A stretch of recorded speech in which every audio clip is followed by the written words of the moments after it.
What is up, guys? My name is Chris Walls, and I am the author of Achieving the Christ Frequency.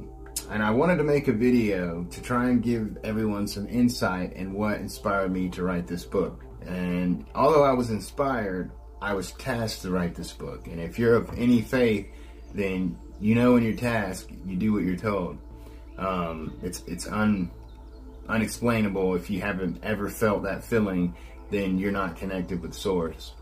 So, I ask that you bear with me as I take a deep dive into my research. I first began to recognize how powerful the institutions have influenced the way we understand God and the divine. For instance, history shows that control over spiritual beliefs often aligns with political power. The Vatican holds original biblical manuscripts securely within its vaults, creating questions about access to these unaltered texts. The same force that shaped the King James Bible also influenced global power structures such as the British monarchy.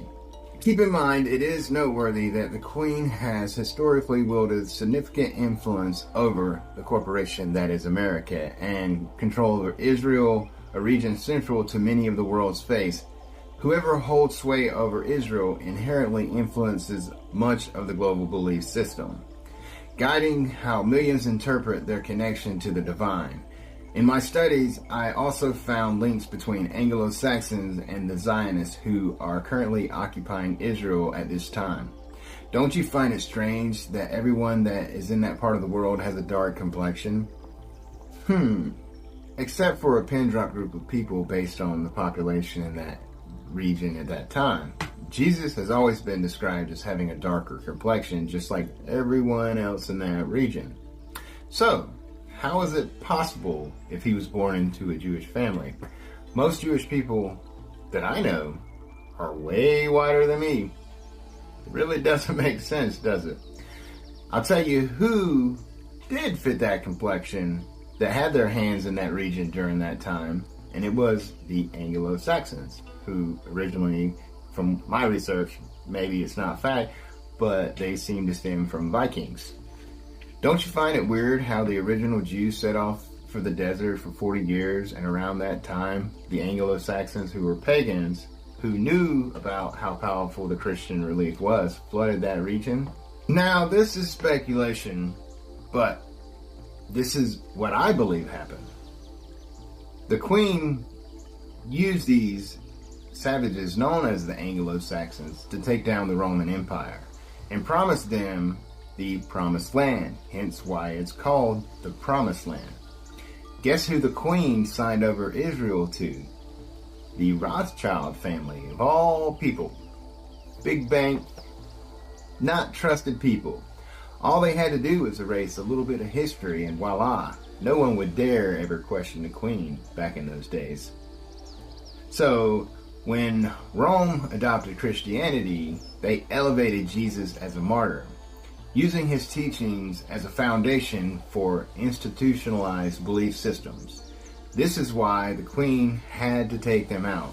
She could not bear seeing Rome becoming more powerful than her. And she knew that whoever controlled the belief system would eventually conquer the world. And hence, she controls the world, especially America.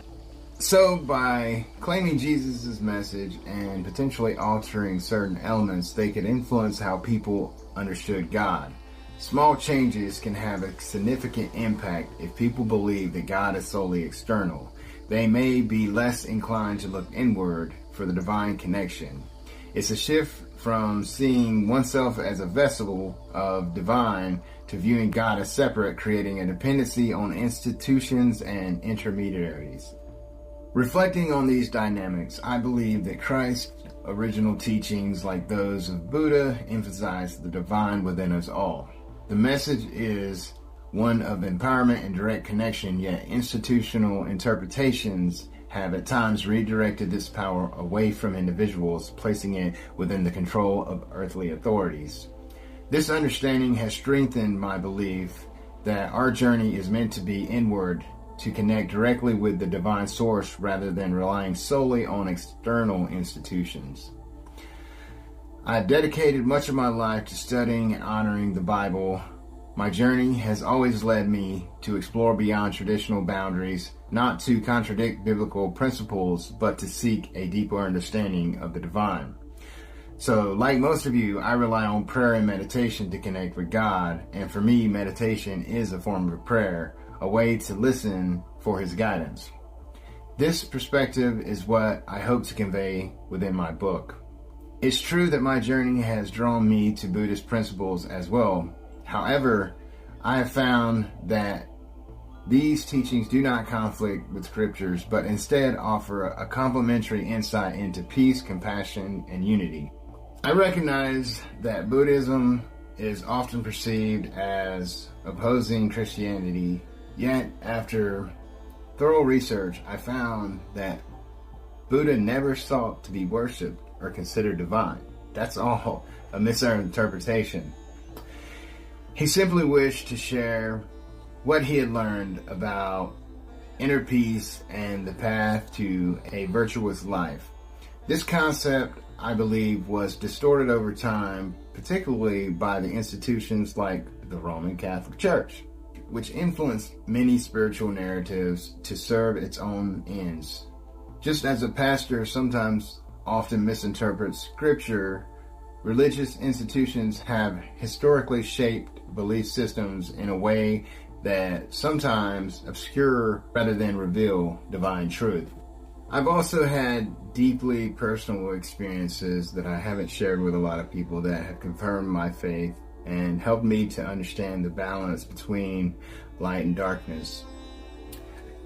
I've been in the presence of malevolent forces, demons if you will, witnessed firsthand the darkness that exists in this world through war and a life of trauma.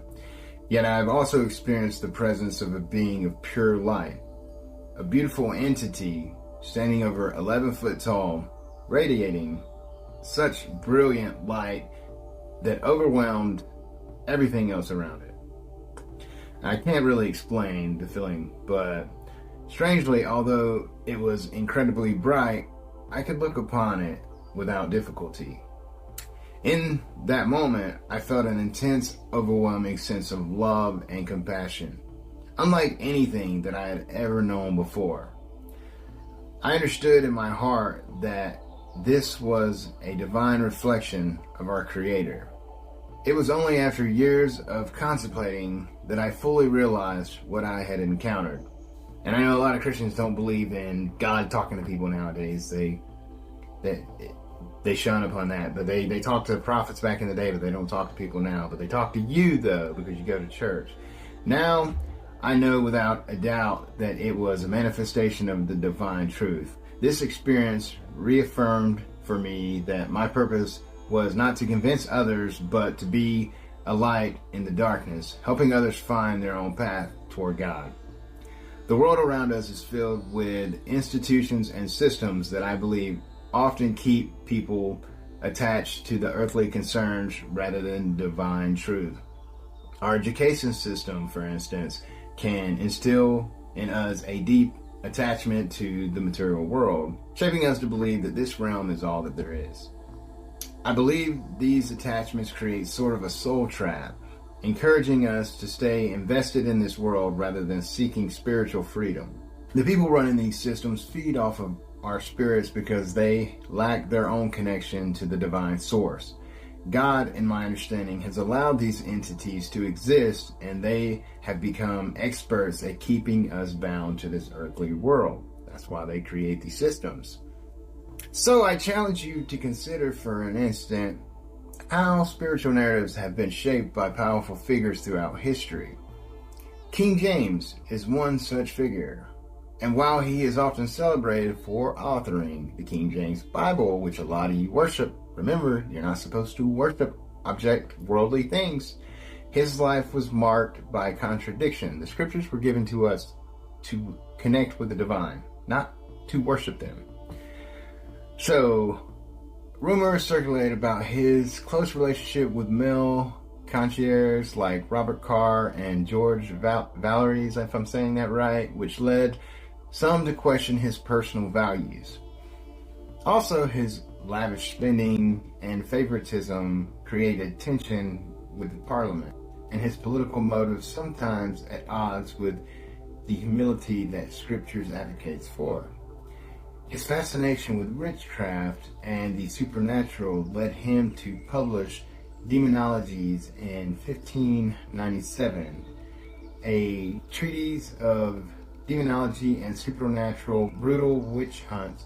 This paradox, a godly king pursuing dark knowledge, shows how even revered figures can be swayed by worldly influence. While I respect the King James Bible as a powerful work of scripture, I also recognize that its history has been shaped by human hands. Original biblical texts are stored tightly under control deeply within the Vatican, which raises questions about the access to divine truth. What might we discover if we could examine these texts in their purest form? So, for example, the Bible tells us that Jesus and Buddha shared similar insights into the divine love and compassion. Both sought to teach others about the divine energy that transcends this world. Interesting. Jesus taught us about the Christ, which is not a sure name, but a divine principle, a higher frequency of existence. Similarly, the Buddha saw understanding of this divine energy through his teachings, which predated Jesus by roughly 500 years. The Roman Catholic Church eventually recognized the power of these teachings and used them to create a system of belief that helps control the masses. Because, they want to enslave people. Come on, it's been going on since the beginning of time, people. They understood that belief is one of the most powerful tools of influence capable of uniting or dividing people. In closing, I understand if these ideas are challenging, and I completely respect your viewpoints, whether you agree with me or not. My aim is not to alter anyone's faith, but to encourage a deeper personal connection with God. My love remains unwavering for all mankind, because we are all connected as one through the Christ, and that's what Jesus spoke of. So did Buddha. So if you choose to separate the two, you're only limiting yourself. Ultimately, I believe that casting judgment on someone with different beliefs and condemning them, like I see this all the time, because when you know and talk about what I talk about and you are affiliated with Christians, they shun you because you don't align perfectly with what their institution told them to believe. Think about it, people. I know everyone in church, because I've been in church, I go to church. I do it because it makes me feel closer to the energy. There's a source there, but people aren't reaching it because they're limited to believing that Jesus is to be worshipped. Jesus was a man. You don't worship man. Jesus said worship through the Christ. I don't know how much simpler it can be, but you change a few words around, and now people think that Jesus is what they need to worship. The Bible is what they need to worship. No, that is a book, and you are idolizing a human being, and you are idolizing a book, which is what the scriptures completely go against. And they say, do not do that. So, something to ponder on. I hope that this reaches the right people. I have no doubt. I've been a Christian my whole life. I went to church, Baptist my whole life, and I continue to go. But if I was to share my opinions in church, I would probably get booed out the door, which, that's okay. That's okay, because think about it. That's their lack of connection with the divine, because God is love, and everything that is love is God. So when people judge from anywhere else than a place of righteousness, they are not of God. They are not. Because God is love. Remember that. So when you see someone doing something that's different than you, and it doesn't align with what you believe, and you or you disassociate, or you judge them, or you avoid them because you're terrified of having a conversation with someone like that. If you feel any type of way like that, then you're not with God. Trust me. God is in here. The church is in here. All you have to do is, when you're in worship with God and you consider what I told you here, if there's any ounce of doubt, and you are a person of love and compassion, that's God telling you. Now, if you're not a person of love and compassion, any ounce of doubt is probably the opposing force. So you have to look at your true intentions. God knows your intentions. The devil knows your intentions. And when your faith is strong in God, your soul is unwavering, which means the devil cannot influence you. When you are self-aware and connected with the divine, the devil cannot influence you. So you can think that all you want. Oh, the devil also influences people to make them think. No. When your intentions are of love and compassion, and you are connected with God, the devil cannot influence you. Think about that. Think about if you have doubt. That's your choice. Are you condemning yourself? Allowing institutions to make you fear questioning outside of their doctrines? A lot of these people in this world need this book. And I wrote this book through a divine connection, through source.